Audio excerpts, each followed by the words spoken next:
Are you looking to become a better real estate investor? Then hang on, because you're about to experience another episode of the world's most popular real estate podcast, the Bigger Pockets Podcast. But before we get to this week's show, I wanted to invite you to become part of our community, biggerpockets.com, the real estate investing social network. The membership is free, and you'll instantly gain access to networking opportunities, educational content, investor tools, and more. Sign up now and get a free copy of our book, The Ultimate Beginner's Guide to Real Estate Investing, read by hundreds of thousands of budding entrepreneurs. Just click this link right here, or just head to biggerpockets.com. With that, let's get to the show. This is the Bigger Pockets Podcast, show 64. You're listening to Bigger Pockets Radio, simplifying real estate for investors large and small. If you're here looking to learn about real estate investing without all the hype, you're in the right place. Stay tuned and be sure to join the millions of others who have benefited from biggerpockets.com, your home for real estate investing online. What's going on, everybody? This is Josh Dorkin, host of the Bigger Pockets Podcast, here with my magical co-host, Mr. Brandon Turner. Abracadabra. Alakazam. Yeah, look at me, magical. How you doing? You were a kid who used to do magic, weren't you? I actually,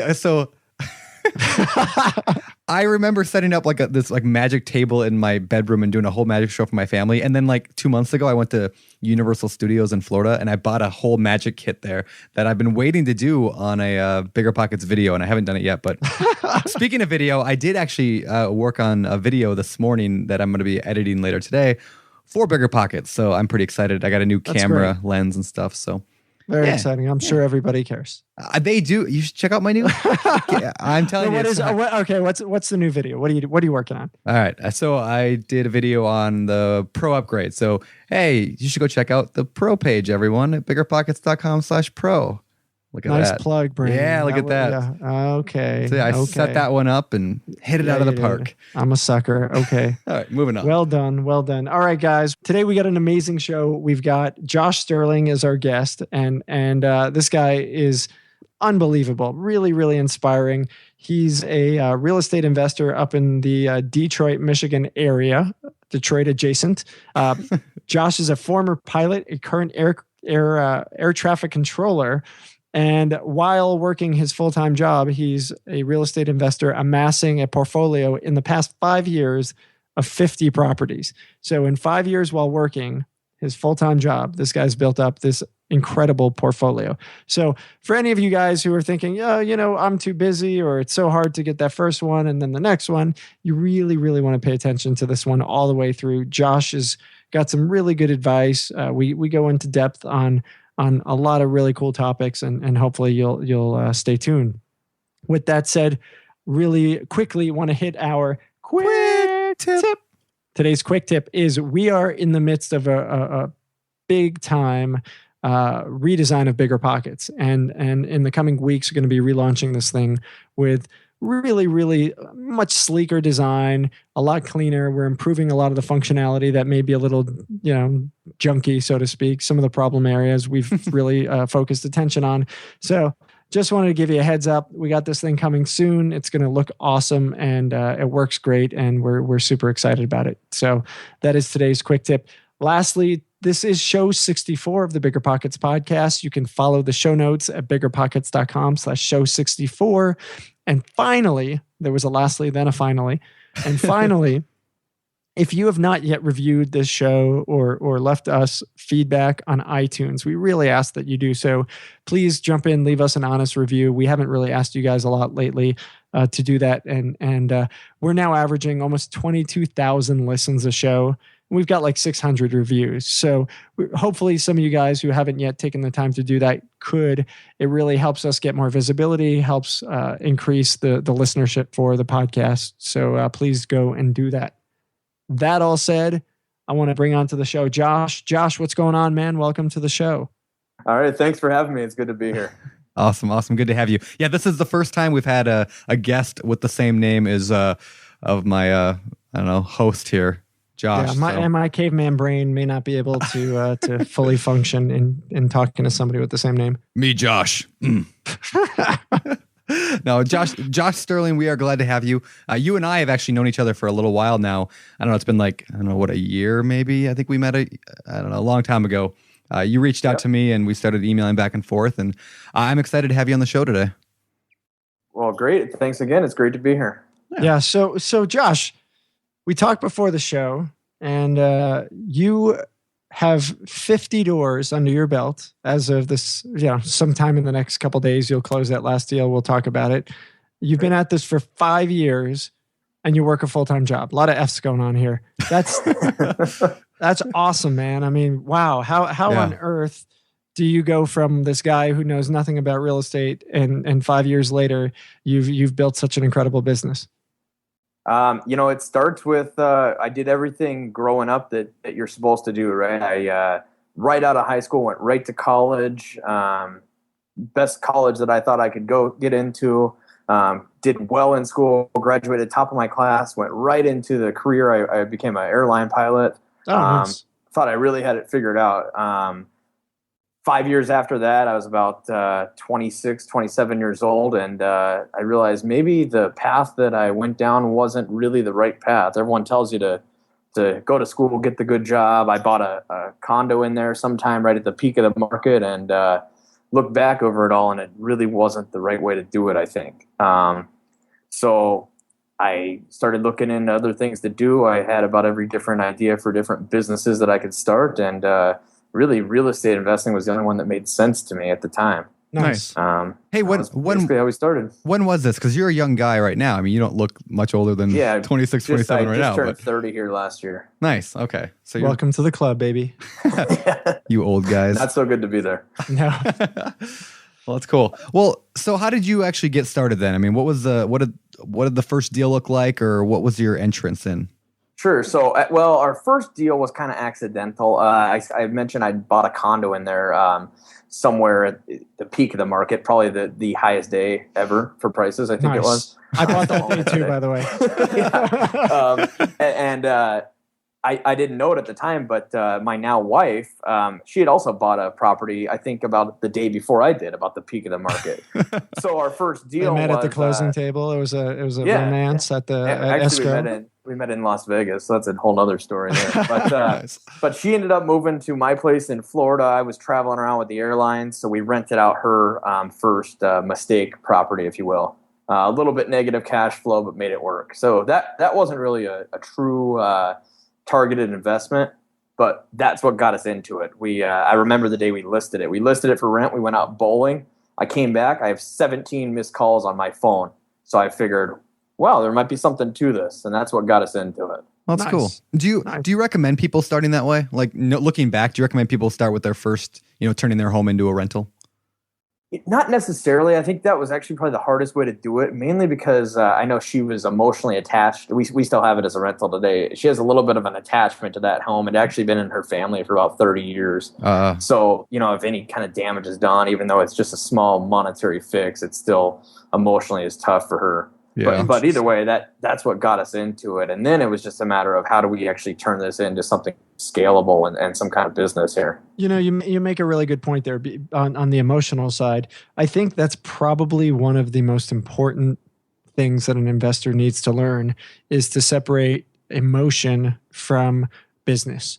I think that comes in when you're acquiring deals. It comes in when you're negotiating on the sale of deals, and it comes in when you're fixing them up. Absolutely. I think that's probably where a lot of new investors really mess up. They get tied in, they're drawn in, and they fall in love with the place, and they want to tweak it and fix it so it's just perfect. And maybe you're over fixing it for your tenants. Maybe you put too much trim in for flipping it, or maybe you just can't let it go when it starts going downhill or it's negative cash flow because you fell in love with the property. Right. Absolutely. Yeah. I still get I've been doing this for 7-8 years now, and I still get emotionally attached or just involved with everything. It's really a bad problem to have. I mean, if I have to go through an eviction should just be a pretty simple thing. Give it to my attorney, let him take care of it. But it's not. I still get stressed and that knot in my stomach, and I'm all ticked off the tenant. And It's because you're a nice guy, Brandon. As far as the rehabs go, I mean, I think there's a fine line between over rehabbing or being a slumlord, and I definitely err on the over rehabbing side. And we're putting $25,000 remodels on these rentals, and more often than not, I get people that invest that say you're really overdoing it. And emotionally, I guess you could say I take a little pride in the properties. I feel like if I wouldn't live in it myself, then I don't want to have it as a rental. So I almost feel I like the pride of listing a unit and having 10 people fight over renting it. So in a way, I guess the emotional aspect of it can be good for you. So are you over rehabbing in that you're putting in granite where you could just put some Formica, or are you over rehabbing it where, like, I don't know if you listen to our show with Darren Sager, he's tenant proofing it. He's over rehabbing in that he's putting better materials that are going to survive longer. A little bit of both. I mean, I will, for example, refinish hardwood floors, which cost me a touch more up front, but again, that's kind of tenant proofing because carpet gets destroyed. Yeah. On the granite note, versus Formica, there's certain layouts of kitchens where it's so small and there's so many different configurations of countertop that it might only cost me an extra $300 or $400 to put granite in there. Then I'll go granite. I sometimes will do that. That's way above market even for a flip here, but I'll tell you what, it has really helped, I think, attract good quality tenants who want to stay for a while. And you're in what market? Just so we know. We're not too far from Detroit. Don't beat up on us too much here. My wife works downtown Detroit. We're probably 20-minute drive from downtown Detroit, but it's a world away, really. I wouldn't touch Detroit, to be honest. That's a nice city. I've been there. That's not true either way. You're a funny guy. All right, well, let's go back, I guess a little bit to your first. I mean, your first deal was the accidental rental, which you aren't, negative cash flow, whatever, you're making it work, which I'm doing that as well in one of mine. So what happened next? Like, how did you actually jump into investing then in real estate? Yeah, so we had realized, I think the light just went off when we realized the demand just for that one house that we had, and I thought, man, if we had more of these, this could really turn into something here. So that was January that we rented that out. By September of that year, it took us to come up with the funds to purchase an actual intentional rental. And at that point, we didn't have we hadn't really set anything up as far as a business entity. We really didn't know what we were doing, to be honest with you. I remember I didn't know anything about fixing up houses. I didn't know anything about landlording or anything. So we find this house. It's basically turnkey, which really meant it was like lipstick on a pig remodel. But either way, it was ready to rent. Nice. So we find this house. They actually offered it for sale on land contract, but I was so naive. I didn't even know what land contract was. So we just paid cash for it because we'd saved up enough to buy it in the 9 months there. Looking back now, I could have bought this thing on land contract and it would have been a better deal. But anyway, so we buy this house. How much did you pay? $40,000 for okay. it. And that was probably a little bit high too. But again, at the time, it worked for us. So I remember the first time we listed it, the tenant who's still with us today, she calls up and is asking questions about the house, and she asks if it has central air. And I go, I don't know, what's that? Well, anybody out here knows. But I'm not from Michigan originally. I'm from in California. We don't have central air anywhere. I'd never even heard of that. I didn't know the first thing about rentals, and it works. That just shows you that it really anybody could do this. That's funny. Nice. Well, that's cool. That's cool. Right, so you buy this first unit, you pay $40,000. How much money did you put into fixing it, or you just slapped a little more lipstick on the pig? It was, they marketed it as turnkey. I think I put $50 into like running some exterior caulking around some doors. I mean, we literally rented it like that week. Yeah. But I quickly realized that it wasn't a very good remodel, and that a better business model would be to buy these bank-owned homes that needed work, and I could do a better remodel for cheaper. And that's what we started doing from that point forward. Gotcha. So you ended up in this property. It wasn't in great shape. Now, you put this tenant in, and you said you still have this person in there today. Still there, yeah. Have you done any work on the unit to kind of fix it up, or she's been pretty happy? Really haven't done, besides your routine maintenance here and there, pretty much as the day we bought it. Wow. And no complaints, no problems, no issues, huh? No, well, you have your occasional furnace problem here, or your drain problem there, but yeah, just no upgrades, really. It's been which kind of goes to show you that you really do need to market to the tenant that's available. Essentially, in this particular market where you've got this particular property, the tenant didn't really want or need anything else, right? So Right. Why go ahead and spend an extra $10,000-$20,000 or five, whatever, to fix it up when you didn't necessarily need to? And presumably you're not a slumlord in this property. Presumably the property is up to pretty decent standards. Yeah, and I shouldn't downplay it. It is a pretty nice property, especially aesthetically. It's pretty nice. I just, now that I've done more of these, I realize that for that amount of money in purchase and then rehab for an all-in investment, we can do a lot better remodel, not only quality wise as far as structure, but as far as aesthetics also. So has that been basically your strategy? You said now you remodel them better than that first one. So is that your strategy, just to buy cheap houses, fix them up, and then refinance them or something? So at first nobody would give me a loan for anything because I made hardly any money at my old job, and the market had just tanked, and so the banks were not touching mortgages really. So we bought about up through our fifth house, we had to buy on either cash or 0% credit cards. Really? We're talking at the time $25,000 to $30,000 houses, but nobody would give us a loan. We looked high and low, and there was no chance of that. Great credit, but I guess the income or the market we were in, people would not lend. So you use credit card to buy properties then?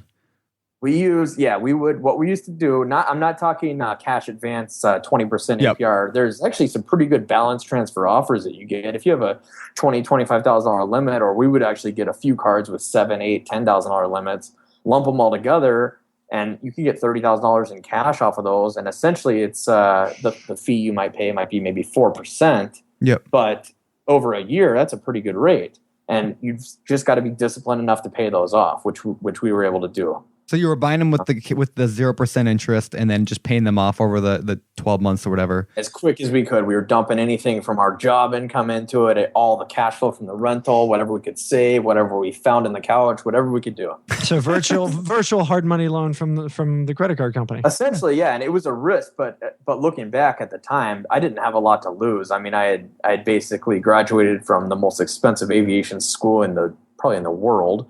I had all this student loan debt. I had this upside down house. I'm thinking, I've already tried everything I'm supposed to do, so let's try something different. Yeah, but you were a pilot, man. I mean, pilots walk around, the girls come flocking. Oh, wait, that was 1980. Hold on. Yeah, or before, yeah. Yeah. That's funny. Not so much anymore. Nice. Now wants to see that paycheck. Exactly. Well, that's an industry we could do a whole show on, but this is a real estate show, so we're not going to talk about that. What would your recommendation be? I'm personally staunchly against using credit cards for this kind of thing. That's just me. It is what it is for me. Brandon has used it. He tends to be more pro. Obviously, you used it. It was a circumstance where your downside wasn't necessarily there in your mind. So what would you tell a new investor? Do you think that they should go ahead and use a credit card, or would that be kind of the last line of defense? I think it's definitely not your top strategy there, but being the way we did it was really to accelerate the rate that we could grow, and we didn't have a lot of options. So I think it should be in your bag of tricks there, but definitely not your top priority. Yeah, gotcha. That makes sense. So, obviously the cash advance credit card thing hasn't given you 50 units, I'm assuming. So what did you do after that? Like what happened next after these first few credit card deals? So we had essentially 4 or 5 houses free and clear at that point, and I still couldn't get a bank that would loan us money. I had realized at that point, mostly through getting onto Bigger Pockets and talking with people, that you can't go to the Bank of America, the Chase, the national conforming lenders and get mortgages, especially for these $30,000 houses at the time I was buying. So I found out through networking on there and working with people in the area that what you need is a portfolio lender. Yep. So, and what is a portfolio lender? For a portfolio lender is usually it's a small bank or credit union that is going to write a loan and keep it on their own books. Okay. And so now I know I need this portfolio lender. I go on the internet and find a list of all banks that are potential portfolio lenders in Michigan. And again, I got that reference through somewhere on BP. I can't remember exactly what it was, but if you Google portfolio lenders, you'll find this. I had a list of about 50 banks in my area. And I sat down on the phone and I just started calling them literally one by one. I called 50 different banks, and Nice. it was like prom night. I got like 48 no's. So I did find It was that bad, huh? Yeah, I found 2 different banks that would actually talk to me that said, hey, we might be able to work something out. I went ahead and scheduled appointments with both of those, and one of those we ended up being able to put a deal together. The guy said, yeah, you have 4 free and clear properties. I think we should be able to tie those together in a blanket loan and loan you money on a conservative loan to value. We're talking, I was maybe $40,000 on average all into each of those. That's purchase plus rehab cost.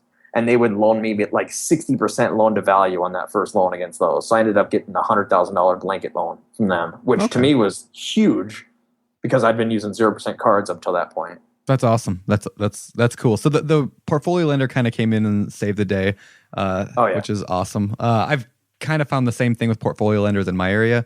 There's a few of my properties where I did that. What I think is interesting is that you said you talked to 50 different, portfolio lenders. I had a guy the other day on the Bigger Pockets.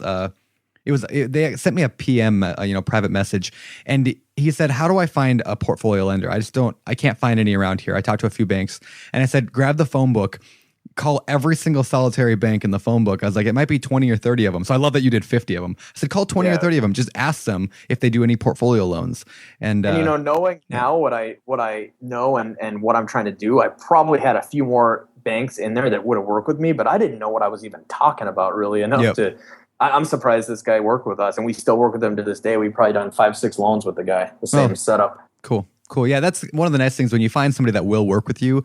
What I always find in lending, and I don't know if you guys would agree with this, but I always find that the banker, I was a banker for a very short time in my life. I worked at a bank, but the banker... Wait, hold on, stop. Do you know that? What? You were what? I was a personal banker. Wait. Somebody trusted you? I know. Amazing. Didn't you mop the floors there? That's what I was going to say. I you were a janitor. Funny actually story about that. This is like 5 years ago. I worked at a national bank in like the lobby doing, home equity line of credit and those kind of things. Anyway, one day they asked me to paint their upstairs because they knew I knew how to paint. They paint the break room. So I did. And that's the day I turned in my notice to quit because I thought this is way better than working at a bank. So anyway, what I always find with lenders is every bank kind of has the same rules that they all play off of. Even though they may say they don't, everyone kind of has the same rules. It's the banker that can push a loan through versus 100 bankers who won't do it because they're not creative.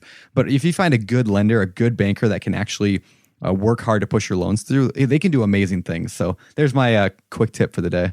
So Josh, why did that bank say yes where everyone else said no? I like Brandon said, I think it was the banker. The guy that we had started working with there, the whole commercial lending department was this one guy. And he must have thought that what we were doing would work. He, like you said, he pushed the loan through and it worked. And then we did another one with him. And we're to the point now where a new person has taken over 3 or 4 loans ago, took over that position. And this guy has gotten so close with us that he sent me a picture of his newborn baby from the emergency room. Nice. Nice. That's awesome. So for people who are listening, how did you present to this guy? Did you have a package? Did you have some kind of, kit that you brought with you to him? What did that look like? The whole okay, let me go in, let me sit down and meet with you. What did you bring? I put together, I believe on the initial phone call, he had emailed me out some documentation. I put together a personal financial statement showing roughly what we look like financially. And then I put together a package of each of our properties. And at that time, I think it was 5 or so properties. Pictures I put together to show that, we were improving these things nicely. Leases to show what they were rented for, how long the lease terms were. And, I really didn't even know what I was asking this guy for. He's the one that came up with the idea of we can do a blanket loan as a cash out refi. I was actually originally looking for something where I could go in and find purchase money for the new houses. Now, is that unusual to get a blanket loan with a cash out refi, or is that, you can't get that at a traditional bank, can you? Right. I can't get anything at a traditional bank, even to this day. But Can I open a checking account, please? No. Yeah, I've basically sworn off the traditional banks for the most part. But for me, that's what's worked. I really go back to the same credit union every time. There are a couple of other credit unions that I've run across through different dealings that have mentioned they can do similar work. So I know for our area, it's definitely possible. And when we first started doing these, a blanket loan was unheard of back in 2009 and 10. You would think no one would do it. So I was really, it was nice to find these people. And again, oh, go ahead. Well, I was gonna say again, that comes down to the banker. It was his, if the other 49, bankers had thought, I wonder if our underwriters would go for this. I mean, that's what sets apart an amazing banker from one not. Just somebody who thinks outside the box and says, I wonder if we could get our underwriters to do this. Right. Yeah. So I love that. It reminds me a lot of what Jimmy Moncrief said back a few shows ago. I'm not sure what number that was, but he's a bank underwriter. He was saying, you've got to convince them that it's a good thing. See, the fact that you brought in all this information, those things help so much because so many people don't. They just come in and they just dump a box of stuff. And maybe you did that on your first ones too. I mean, I know I did, but so many people do that. So if you can stand out, go the extra mile, do a little bit extra work, and you're going to get incredible results. That's my philosophy in life. So, well, cool. So what happened next after? I mean, you're getting these houses. Maybe we can ask you, what kind of houses were they? I mean, are they all dumpy, need to be burned to the ground houses, or what are they? The neighborhoods in the areas I'm in, I really do focus on a pretty small area. Probably about a 2-mile radius would encompass everything we own, and most of it's within about a half mile of where I actually live, still to this day. So, got to know the area real well. They're real standard cookie cutter houses. I think they built the entire city in the year of 1950 to 1952. Nice. So they're all the same. They all needed about. Our average remodel right now is running about $17,000. That's with hiring the workout. Between 17 and 22,000. Okay. Are these 3-2s? What are they? They're all mostly bungalows, 3-1 bungalows with a basement. Okay. Some of them a garage where you can get it, but that's basically the standard for the area. You don't really see many 3-2s. Are those finished basements or unfinished? If they're finished, I usually like to gut them. Unless it's a really, really nice finished basement, I actually tend to go the route to gut it and just make it nice and clean. We paint the ceilings, the floors, the walls. It's way less hassle. Interesting. If you have a finished basement and you have any kind of water issue, you're gutting the thing then. Yep. Yeah, that's a good tip. So you're going in, you're buying these, houses that they're decent neighborhoods, you said, right? I mean, you live there. I think so. I live in that neighborhood, in the same neighborhood right now. Okay. And so what are they, typically, what are you buying them for? You said you're putting in around 20,000, and then what are they renting for? So at a good point in the market, we were buying them for anywhere from 25 to 30,000. Now that same house is going to cost me, I just bought one about 2 weeks ago that was 40,000, identical house to the ones I was buying. Again, I'm putting between 17 and 20 into them, and pretty much every one of those will rent for at least $1,000 a month right now. Nice. If it doesn't have a garage, it might be $975, and if you have a little bit bigger addition on it, you might get up to $1,075. Yeah, well, those are good numbers. I mean, those are just about 2% rule. I mean, those are good, solid numbers. Almost, for a while, it was pretty easy to hit the 2% rule, but with the market increasing, not quite as easy anymore. Yeah, that makes sense. Let's really quickly cover that for those people who don't know. 2% rule says what? I actually do it a little bit backwards. I like to do a quick 50 times rent. So if it rents for $1,000 a month, I want to be all in for $50,000. There you go. Yep, it's nice to think about the 2% rule that way. Well, cool. All right, so you got these properties, you are renting them all out. Are you managing them yourself? Do you have property management? I mean, how are you doing that? Yeah, I am. I did get out of doing the rehabs. I did about the first 7 or so rehabs on my own. And I actually, with that first blanket loan, we bought about 4 properties within, 30 days of each other. I realized I can't do these rehabs anymore. Nice. So I've got out of that work, but I still do all the management work. Basically, if it's maintenance, it gets hired out. And I receive all phone calls. I still deal with the collection issues when they come up, and essentially the management of the tenants. So you're working a full-time job. How on earth do you manage a property, taking phone calls, and dealing with tenants and everything else while working a full-time job? Really, especially on the houses. I talked with Brandon a little bit earlier. we have an apartment building also at 24 units. That's a good chunk of those units. That takes quite a bit of work. I think that's probably 80-90% of my work right now, especially with the turnaround on that. But I don't think on my 25 houses that we have right now, should be 26 this week, I don't think I spend more than 5 hours a month on that. Wow. Yeah, I'm probably the same way. I think I said something similar to Ben Leibovich a few weeks ago, where that on that podcast, that long one we did with him, where I feel like my houses don't take hardly any work to manage. It's just that multifamily. The multifamilies take a lot more work to manage. But I almost want my own unit at the apartment building because I'm out there so much. Yeah, let's talk about that. I mean, I think there's an important distinction, and I think it has to do with how people look at the property that they're in. My theory is you look at a house as your own place. This is my place. There's 4 walls. You don't have other people next, on adjoining walls. You've got a lawn or something. Whereas in an apartment, you're stuck in a building with other people, and you don't have as much pride in ownership or in rentalship, so to speak. Would you guys agree that that's kind of the theory behind that?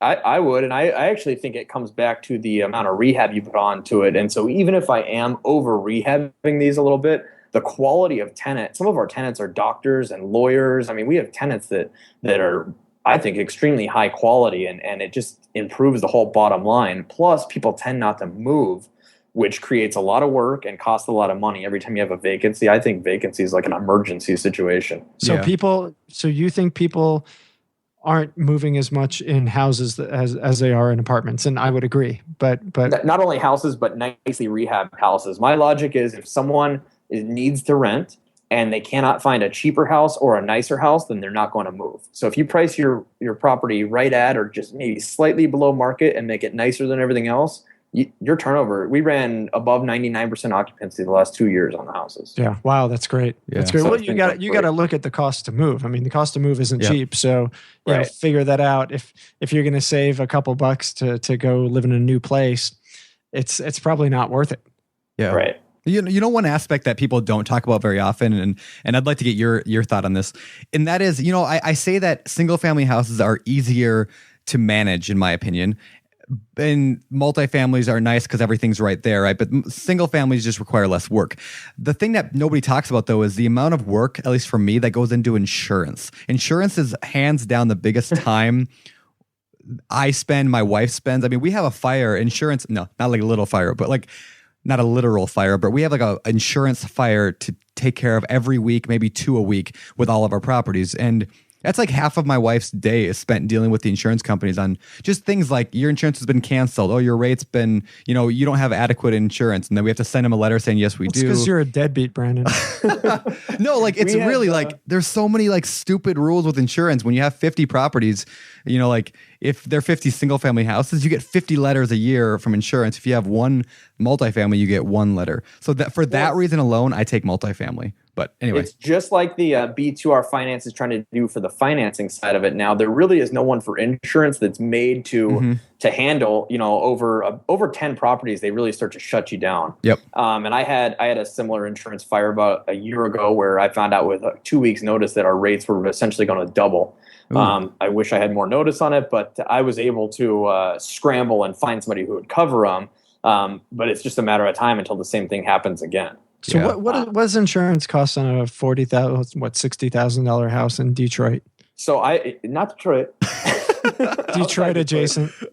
I insure them all for cash value. I think that's the number one. I mean, if you go to State Farm or anybody off the table, they're going to want to insure for replacement costs. Replacement cost on one of these is about $180,000 to $200,000. So you're paying expensive rates. I insure for cash value. Usually we'll do it for about 60 because I figure, again, it's not emotional. I'm all into this house for 60 or less. If it burned to the ground, I would just go buy another one that produces the same income. Yeah. Yep. So that's my logic. And I'm actually, with my insurance issue I had last year, changing companies, I actually lowered my rates. So I'm anywhere between $330 and about $360 per house per year. Do you follow a similar premise there, Brandon, on your properties? Are you going cash or replacement value? I do the exact same thing, cash value generally. On some of my partnerships that I work with people, the partner feels a little bit uncomfortable with that. They're used to homeowner stuff, so they want it full coverage or replacement value. So there's a couple that that I give in on that, and we have a higher. And there are actually a couple insurance companies where I've gotten cheaper rates by having replacement value. It's uncommon, but I've seen that a few times. Gotcha. All right. So my next question is one that I don't really know that we've asked, but previously, you've got these properties. These are single family homes.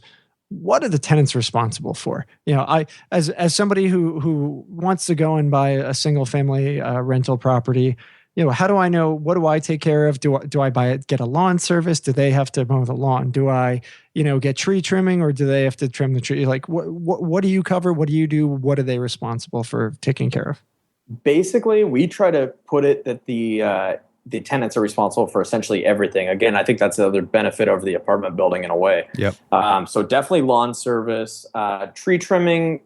We might handle tree trimming because that's a little bit more of a random occurrence, but anything routine, lawn service. We even put into our leases that they're responsible for pest control. If you have a pest issue, now I'll cover it maybe right up front the first month, but if they've been there 3 years and now they have mice, that's their fault. Yeah.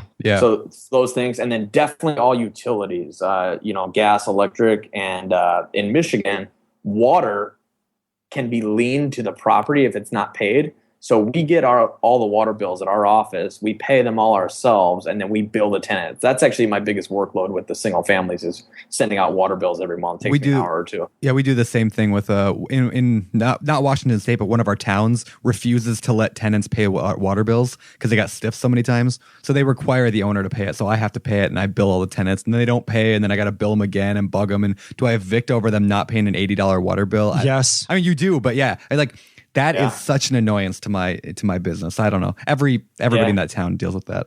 Get out of town, man. Find a new town.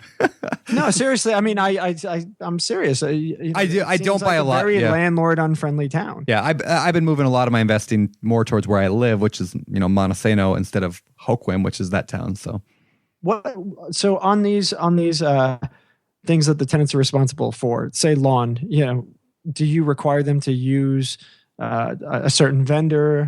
Do you, how do you kind of manage that? I try, I feel that trying to micromanage every little thing is just a recipe for disaster. I mean, I'm a control freak, don't get me wrong. But if you try to control every aspect of what a tenant does, my first house, that rehab that we bought ready to rent, that her kids had marked on the baseboard, had drawn on the wall essentially before she even signed the lease. And I almost had a nervous breakdown there, but I've since learned you got to let this stuff go a little bit. So I tell the tenants, if you don't cut your lawn, the city will come and cut it for you for $250 each time. So that's up to you, and you'll get the ticket. And that seems to work. Yeah. Nice. No, that's great. All right. Well, let's go on a little bit. I want to talk about, you mentioned that you've done, before the show, you told me you did one flip, and I wanted to ask you about that. What was that? Why did you do one flip, and why only one flip? Why are you not a flipper? What can you tell us? I've always wanted to flip. I mean, heck, why would you not want to make a bunch of money real quick, right? Yep. So last year we had some finance. We had a line of credit set up where they had a requirement; it was paid down every 12 months, so it's perfect for flipping. So we went out, found a good house to flip, did the rehab, standard rehab like we do on our remodels. We ended up we bought the house for $50,000. We were into it for $17,000 exactly. I think I was within like $100 of my budget just by a stroke of luck. Nice. We sold it for $105,000 with multiple offers the first day on the market. So it was great. We ended up netting after all commissions and whatnot. My wife's an agent now also, that helps. But we ended up netting about $27,000 on it. Nice. For owning the place about 3 months. I went by there about 20 times. It was great. But still, even with that, as we went to list it, I actually tried to keep it as a rental. My wife had to say, no, we said we were going to flip this one and we're going to flip it. I love the passive income. The flip was great, but I love that passive. I'm still always focused on building that. Okay, right on. Yeah, how are you finding these deals? Where are, you had mentioned some of them were REOs. Is that all you're doing, or are you doing any kind of marketing? No, I haven't been doing any marketing. It's basically all REOs. Up until this point, it's been, I believe, almost entirely off the MLS with the exception of our apartment building. And that got real competitive about a year and a half ago now. So my wife got her license. So we have now MLS access. And that's what we do when it's essentially when the funds come around and when it's time to buy a new property, which hopefully happens often. we get on the MLS and we go on a shopping spree here. We'll come up with 20 or so listings and go look at them all in a day. Nice. And write a couple offers and get what we can. That's awesome. It's like going down to Saks, Yeah. Let me go buy some shoes. No, I want to buy houses. So today, what are you doing for financing today? Like you said, you were closing on one this week. How are you managing that or getting the financing? So I still do the commercial blanket loans like I've been doing. That's definitely our main supply of funds, and that's been great. They're easier to do, and the terms are good. It's awesome. Can you explain again? Can you explain again, kind of big picture, how that works? Sure. I got the earlier. You said you got the first 4 under a blanket, but how's it working now? Yep. That's essentially, it's just a rinse and repeat. So we started with that first one, and we'll have 4 or 5 free and clear properties. We'll go to the lender with those. Now they want to do appraisals because we have so many loans with them. So it costs me a few $100 per property, but they'll do a bunch of appraisals, and now they'll loan me 75% of the appraised value. So usually 4 or 5 at a time, and the loans have gone up. But the last loan we did was $260,000 for that. So it's enough that we can go out and spend that to acquire more property. And we just keep rinse and repeat. Okay, that's cool. We're also trying to tie up. I've always wanted to tie up some of this record low interest rate money right now, right? I've always wanted to tie up some 30-year financing, at 5% interest. But even with a much better income at my job now and all this rental income, I was still getting turned down by banks, mainly because we don't fit that conventional mold. I'm sure you don't either, Brandon. You send them your income statement, you have 20 some odd properties on there, and they basically throw it in the trash, I feel like, and we could never get anywhere. You guys are weird. In December of this past year, we closed our first loan with conventional financing ever that was intended for rental, and we did a HomePath. They have 10% down mortgages for HomePath, and it was excellent. There was no appraisal required, so no upfront out of pocket cost. 10% down. We bought a little bit more expensive house because of that, and it worked great. So I'm in the process of closing another one this week. How does that work? Explain the HomePath mortgage. So can I go and find any property and buy any property and go to HomePath and get a mortgage with a 10% down, or is this like a special property? Explain that. Right. So if you're out looking, you actually come across a lot more than you would think, at least in this area. But there'll be homes that are advertised as Fannie Mae HomePath, and there's either HomePath or HomePath renovation. So HomePath loans, you could do a 10% down loan on that for up to 4 mortgages. The renovation mortgages, they'll actually give you money towards the rehab cost. I haven't done that because I hear that it's pretty cumbersome as far as getting draws for contractors. But you then find a property that's HomePath and go to your lender. We're using one out of California right now, so they're all over the place. You have a HomePath qualified property, and they do a loan back through HomePath at 10% down. It's a great problem. So cool. do you get the loan from any kind of lender? And can any lender finance the loan, and they would just have to use the Fannie program, or would you have to go on Google and look for a lender who only does HomePath, or who does HomePath mortgages? Yes, most lenders, I believe, do it, but you need to find a lender that will do HomePath mortgages. And I actually had to specify one that would do them at 10% down, because still, I think with all the different financing, Dodd-Frank, and all the rules that have changed over the last couple of years, there's still lenders that think that it's 20% down minimum or 25 for an investment property. So you've got to be. I specifically wanted a 10% down HomePath loan. And to clarify, you can actually get a 10% HomePath loan on a property intended to be an investment property. Yes, I couldn't believe it either, but I did Wow. it for a fact in December. I'm doing it right now too. That's fantastic. Yeah, that's very cool. I've never actually done a HomePath before. I almost bought one once, but we ended up just doing conventional financing for whatever reason. I don't remember why. And again, it goes back to what I didn't know. I probably bought 15 HomePath properties in the last 4 years that I didn't know I could have done this the whole time. So. Yeah, that sounds great. Yeah, that's cool. Well, hey, let's move on to a topic that I'm a big fan of, and we touched on it briefly earlier, and that is the apartment complex. Oh, you bought. Seriously? I love talking apartment complexes. Is that all you guys talk about? No. No, Josh is just a whiner. All right. We love talking about this stuff. Yeah. So you bought a apartment complex. You said it was 24 units, right? Yes. How did that come about? Can you tell us the story of how you found it and financed it? Yeah, sure. It's actually a good story. Just like most people, I've always wanted to get into the apartment complexes, mainly because the scale of it. I mean, I see myself one day, doing units or complexes in the couple hundred unit range. So we had come across a broker through a mutual friend and gone out and started to look at some buildings in the 20 to 40 unit range. Looked at a couple, and this one was one of them. This is about 2 years ago. We went ahead and wrote a letter of intent, which is basically an offer for an apartment building, and we started negotiating with the sellers. They at that point decided that they thought the market was turning around and they would be able to get this building back up to standard, and they decided not to sell it.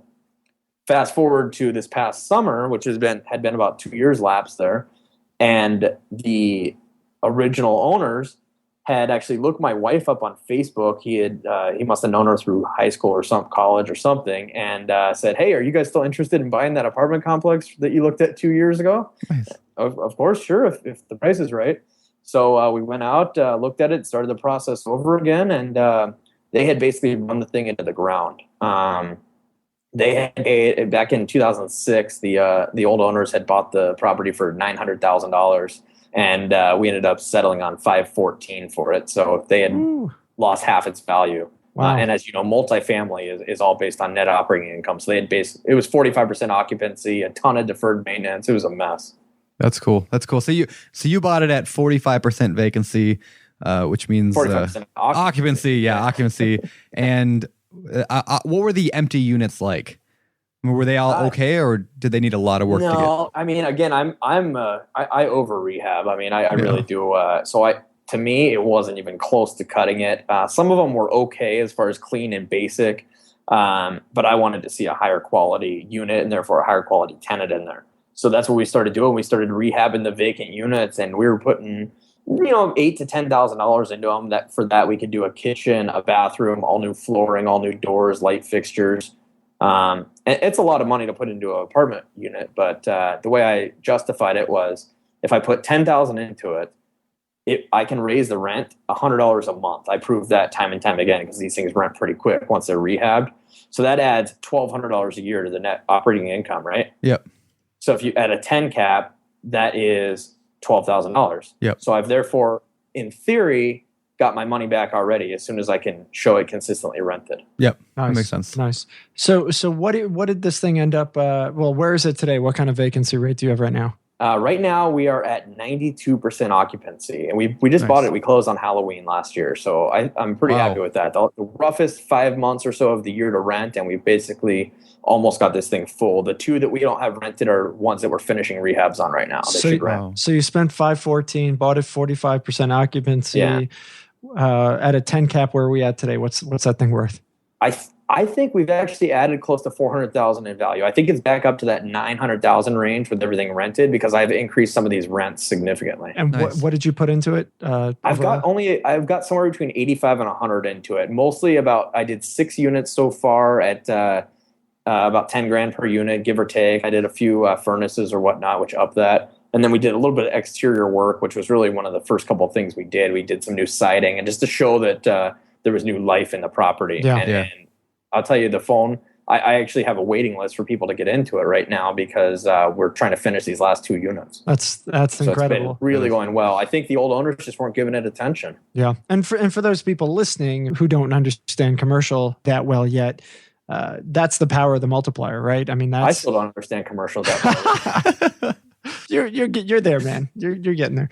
No, but that really is the power, by improving NOI, by filling vacancies, by raising rents, by getting supplemental income, you're increasing the value of this property. You could probably go and refinance that thing, take some cash out and use that to go and buy more property, right? That's the plan. And, that goes back to why I don't really like to flip as much. I know I got to follow Jay Scott on this, which is terrible choice. But why I don't like to flip. You're doing fine, man. You've got all these aspects on a buy and hold. You've got your cash flow, you've got your potential appreciation, you've got your depreciation for tax purposes, which I found out helped quite a bit this year. You've got the principal pay down just from the tenant paying the rent every month and you paying your mortgage. And then I'll steal this from Jason Hartman. It's another podcast out there, but he calls it inflation-induced debt destruction. So what other asset can you buy something at today's prices and then pay this off in 30 years, whatever the inflation has done to that, it's going to at least have doubled the value of the money there. For all those reasons, compounded, I think long term, that's I think that's the way to go to build wealth. Yeah, that's awesome. I agree. So, do you feel like you're in over your head on this property, or at any point? I mean, it sounds like everything's going well. You got a couple of units that you're fixing up, and you're going to get those filled. You'll be at 100% or somewhere thereabout. Should other investors consider taking on similar type projects, or at what point, knowing what you know now, if you could go back, would you have bought a multi earlier? And at what point do you think you would have been qualified? Well, I know the day we closed on this apartment building, I went out there with my wife right after the closing, and we're just trying to get our heads around what we're going to do. At the closing, the old owners handed us a freezer-sized Ziploc bag of keys, just loose keys, and said, "Here you go." That's exactly what happened for me as well. That's exactly what happened. Out there. I didn't know what opened the washers, what opened the doors. I had units I couldn't even get into. It was a total mess. So I was in way over my head, but so haven't I been on most things I've ever done, really. I mean, I've been much more of a ready, fire, aim kind of guy. And I think that's really one of the keys to actually making it, is to having the balls to try it. Yeah. I agree. Jay Scott said something. I was going to say, yeah. Jay Scott. Yeah, he doesn't know anybody who's done just one flip, right? Yeah, he said it. Yeah, people do one, they do lots, or they're going to do lots. Yeah. The same thing. Yeah. Action. It's all about taking action. So do you recommend other people get into buildings like that big of a project? Are you advocate of that? I mean, it's I'm glad we got into it. I definitely have learned a ton. It's been a real steep learning curve. I think having the single family background has been huge, though. I think right off the bat, that's probably not the best thing to get into, because it's going to eat your lunch. How so? What do you mean? As in the tenant management, the tenants are a much more management intensive type of group you're working with. You're dealing with stuff you don't deal with on single families. For example, noise complaints, we pay heat there, window wide open with the heat blasting, stuff like that. I mean, these are touchy subjects you got to deal with all day long. And I didn't have to do that with houses. So it's tough.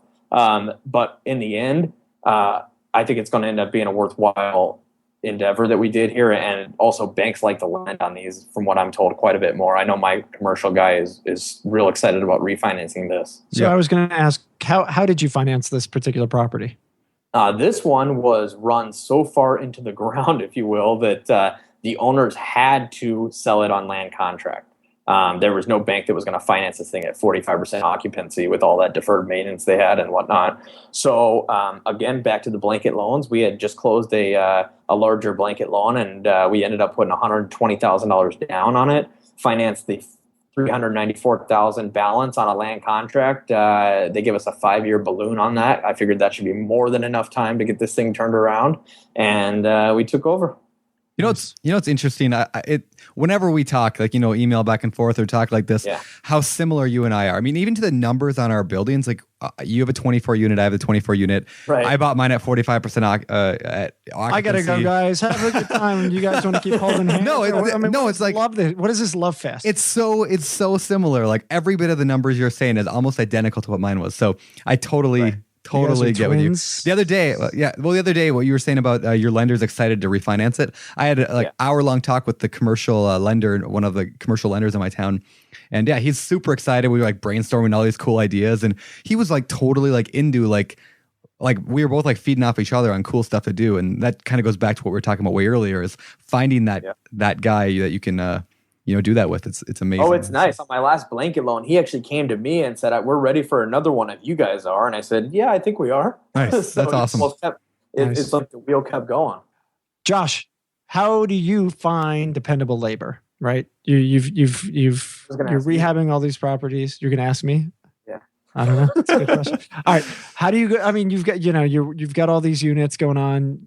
Surely you've got some handymen and some contractors. How did you go about finding these guys? Because I think this is probably one of the hardest things for investors to do. Yeah, it is. It's still tough for me right now. As far as my handyman work, I've really got one guy that I use for across everything. Step number one is I made sure that once I found a good guy, I took care of him. I paid him fair. I paid him on time.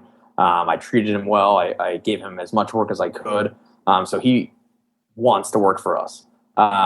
Essentially, we've got it systematized now to where I'll either send him a request in our property management software or a quick text message. He'll go ahead and call my tenant, schedule the repair, everything. So as soon as I get that maintenance call, I'm hands off. That's been nice. And then as far as contractors on these rehabs, same thing. I've got the same crew I've been using for several years. I have used a couple additional crews when we really had a high demand for it, but my main crew, I try to take care of them on time. I try to, pay them fair and keep work coming for them. Try to keep projects lined up for them. That's cool. That's cool. Yeah, lately I've been, I've talked about it on the podcast. People who listen to the show all the time will know that I say this. Like, we struggle with finding good, dependable contractors all the time. So lately, me and my wife have just taken this really proactive approach to, we're going to find a ton of good contractors right now. And like every day we put ads on Craigslist. We're renewing them all the time. We're interviewing people. Right. Like, we've got now a list of probably a dozen that we're trying out. Every day we try out a new one because it seems like there's a new project every day that we're dealing with. So we're coming up with that list. That's been my holdup before, because you don't really, in my experience, you don't look for a contractor until you actually have a project. Exactly. That's the problem. And then you're in this crunch where you're like, okay, I'll take the best I can get. Yep. That's exactly the problem, is everyone's reactive, not proactive. And right. I like that idea. I should try that myself. You should try it. It's working really well. I mean, we're trying to, and like we just require in the ad, they have to be licensed and bonded. That way we're not dealing with people calling and saying, I'll work for a pack of cigarettes. So they still call. We filter through them quickly. So you mentioned your property management software. What are you using right now to manage your stuff? I started with the purchase of that apartment building. We started with Buildium, and I've actually rolled all of the houses onto that as the first of this year. Okay, cool. Are you pretty happy with that? Yeah, it was, at first it was real tough to get used to, mainly the accounting side of it, because I came from just doing my own Excel spreadsheets. I'm kind of a spreadsheet junkie. I feel like, what's the quote? What gets measured gets managed. Yep. So I have spreadsheets for everything. And it was frustrating that Buildium didn't have the same spreadsheets that I had, and obviously the same methods that I use. So learning their way was hard, but now I love the thing. Nice. All right. So before we go on to the next section here, you had mentioned that you're a strong believer in living below your means. That was, in our kind of pre-interview notes. We've got that. Can you elaborate? Talk a little bit about what does that mean for you? Well, I'll compare it to my job I have now. I work with guys, and we make very fair salaries for what we do. What is your job now, by the way? I'm an air traffic controller now. So you're not flying anymore? I still have my own small general aviation airplane, but I'm not flying for hire for people anymore. It's a way better way to do it. So nice.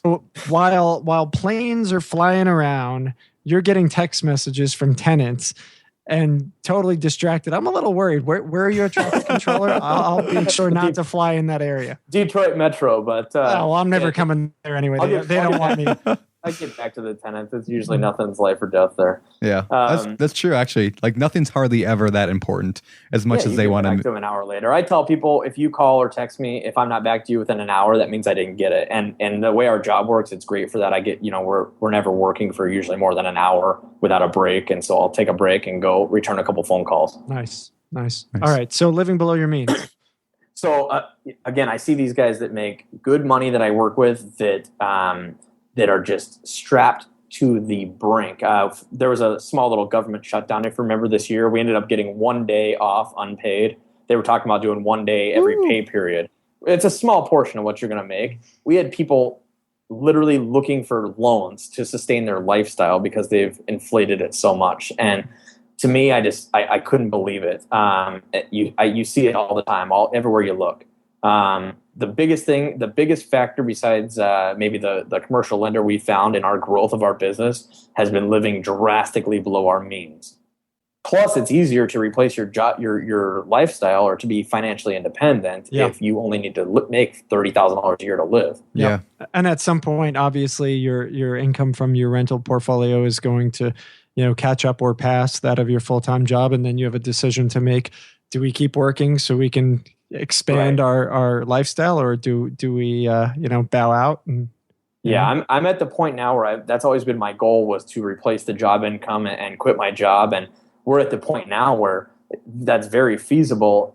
now a matter of, do I really want to quit my job? I actually really like my job. Yeah. I'm sure I will. I'm actually maybe going to look into going part-time or scale back the work. So it's more for the joy of actually going in there and not so much for the money of it. But that's a tough thing to give up. And I'm sure the banks, though, when you go to them and they see that you have a nice, stable job, been there for a while, you make a decent income, it's a lot easier to get those loans, like things like the blanket loans, when you're like that. That would get more troublesome. They have definitely mentioned that helps a lot. So that's good. Yeah, definitely. Cool. All right, well, let's go on and move to the next section of the show, which we like to call the fire round. It's time for the fire round. All right, the fire round. These questions all come from the Bigger Pockets forum. So we're going to fire match you and see what you say. Number 1, would you rent to a tenant that offered to pay 6 months rent up front but had no references? That's a good question. Probably. Depending on the property. At the apartment building, I would. The way I see it is 6 months rent. How much damage can they possibly do? And if in 6 months I have to evict them, I'm already coming out ahead financially. One of my houses, maybe not so much. So it was all cash from a guy named Vladimir. No, I'm sorry. They would definitely still have to pass the background check. No offense to anyone named Vladimir that might be listening, by the way. Right. My biggest fear renting to somebody at the apartment building like that would be I don't want someone to disturb the other tenants because I don't want one tenant to cost me 12. Yeah. Well, here's the interesting thing. Somebody actually offered to me a while ago. They wanted to pay like 6 months or 3 months rent up front, but they didn't really qualify. But what they wanted wasn't just to like pay a big chunk at the beginning.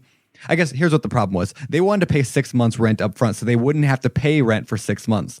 But they didn't make enough income to qualify. They just got their tax return. So the problem I looked at, I said, okay, well, yes, I would get 6 months rent. But after that point, you only make $1,000 a month and the rent's $600. You're not going to pay rent. Yeah, I'm going to evict you.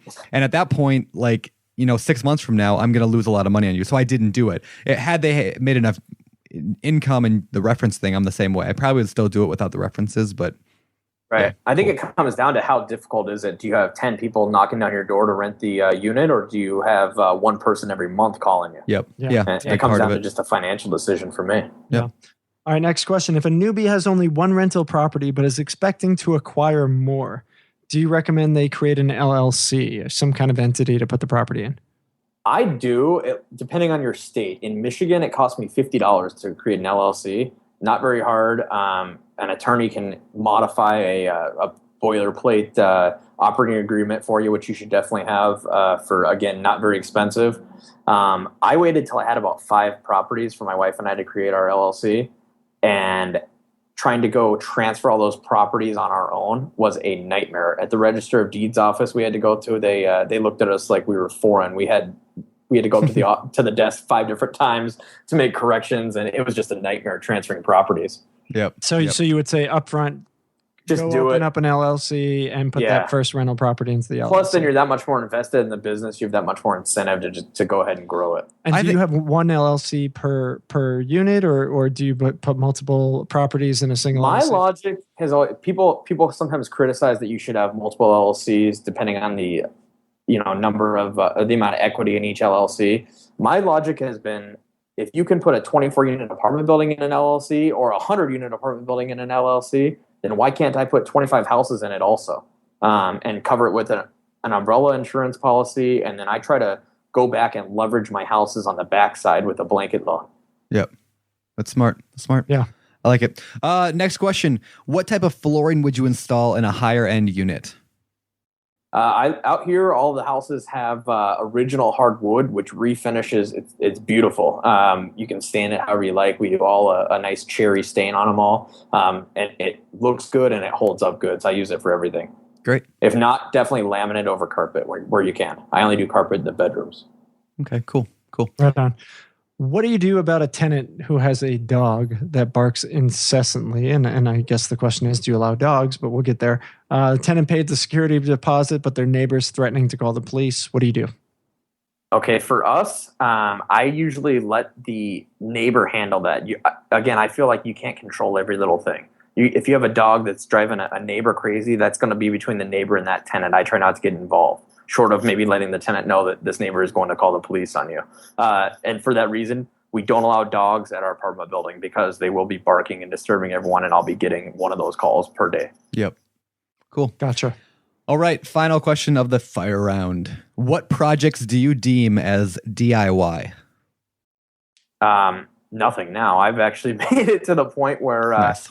I can have a screen door handle that's coming off, and I purposely won't do it myself because I feel like I need to focus on more E-Myth mentality, more using my my time for better use than putting a handle on a door. Yeah. That's great. I've been actually trying really hard lately to make a point to not do stuff, even if I'm there and I have a screwdriver in my car. Yep. I've been trying to just, for principle, make a point not to do it and rather pay somebody. And You have to. Otherwise, I feel like you never get out of that. yeah, I think exactly. You have to draw that line in the sand, and I'm not very good at it yet. Like I still, I fall down sometimes, and I go and put up a Right. door or something. But yeah. We went and painted one of our rentals a year ago because my painters blew us off last minute, and I thought, I'm paying you guys how much to paint this place? Yep. I realized after that weekend that it was well worth what I was paying them. Yep. I regret it every time I do it. I always say, oh, I could go do this. I go do it. And then I'm like, God, I'm stupid. I'm an idiot. Like you think about it ahead of time. It's really easy. Whatever. It's 10 minutes and that 3 hours It's working later. on your business versus in your business. Yep. Absolutely. Yeah. So, Yeah, cool. for sure. Fantastic. All right. Well, with that, why don't we move to the Famous Four. This is the famous four, our famous four questions that we ask everybody at the end of each show. And we'll start this one with your favorite real estate book. I've got to go Rich Dad, Poor Dad. Cool. All right. All right. Sorry, I know, but it's good. That's good. I agree. All right. What is your favorite business book? I don't think anyone's said this. Correct me if I'm wrong. I like Warren Buffett, The Snowball. Somebody actually really did like just say that. I'd never heard of it, but it was just like a couple weeks ago. I don't remember what show it was, but yeah. It was a couple shows ago. Yeah, somebody just mentioned it. Yep. Okay. Yeah. So you're not original. definitely. Sorry, Josh. Wah, wah. Which one are you talking to? Both. All right. Cool. So yeah, I've not read that one yet, but now that two people have recommended it, I kind of have to. Yeah. What about hobbies? Hobbies, skiing. I grew up out in Lake Tahoe. I actually just got back from a trip there last week. Still love that. Play on a softball team out here. Obviously love the flying. We have a small little Cherokee that we take up as much as I can. Not enough, but love that. Nice. Awesome. I love that. I mean, you manage 50 units now. You have a full-time job. You still have time to ski, take vacations, do fun stuff. I don't have cable TV. I don't have time for that. Nice. Okay. That explains it. Yeah. Do you have kids? No. Okay. And that helps. Yeah. Another We don't have reason. time for 'em. Another reason, Josh, you and I are like, we're brothers We have a right dog. there. Likewise, and some beautiful cats. All right. Final question. Can we finish this up now? All right. Seriously. Final question from me. What do you believe sets apart successful real estate investors from those who never get going or from those who fail? Oh, it's action. It's the ready, fire, aim. It's 70%. I think action, maybe 10% having the resources, and another 20% just being willing to learn more. I learned basically 100% of what I know after I had 2 rentals. And I know some people that know so much. They could probably manage 100 units right now, but they're scared to get their one because they spend all their time analyzing. Yep. Yeah. Very cool. Analysis paralysis. That's awesome. Well, listen, Josh, it's been an absolute pleasure, despite the fact that you're up there in Detroit. No, seriously, man, really, really appreciate it. Where can people find out more about you? Bigger Pockets, definitely. Network on there, and that's probably the best. Right on. Cool. All right, cool. Well, listen, thanks so much for being on the show. For those of you guys who are listening and want to chat with Josh, definitely hit him up on his profile on Bigger Pockets. You could find a link to that on the show notes at biggerpockets.com/show64. Also, if you've got questions about the show in general, definitely and ask any of us a question on the show notes at that same link. And that's really it. Listen, we appreciate you coming. We appreciate you being on board, and look forward to seeing you around the site. Great. Thanks for having me, guys. It's been fun. All right. Awesome. Thank you, Josh. And Josh. Yeah. All right, guys. So that's show 64, the Bigger Pockets podcast. We hope you enjoyed it. Hopefully you learned a lot. I know there's always some good nuggets to take away. And I think Josh was fantastic in sharing some of his wisdom. Make sure, of course, if you're not already on Bigger Pockets, to jump in, set up a account, and get active. And you too can one day own 50 properties in 5 years while working a full-time job. Otherwise, look for us on Facebook, Twitter, G+, YouTube. We're all over the place. Follow us, get involved, and good luck to you in your investing. I'm Josh Dorkin, signing off. You're listening to Bigger Pockets Radio, simplifying real estate for investors large and small. If you're here looking to learn about real estate investing without all the hype, you're in the right place. Be sure to join the millions of others who have benefited from BiggerPockets.com, your home for real estate investing online.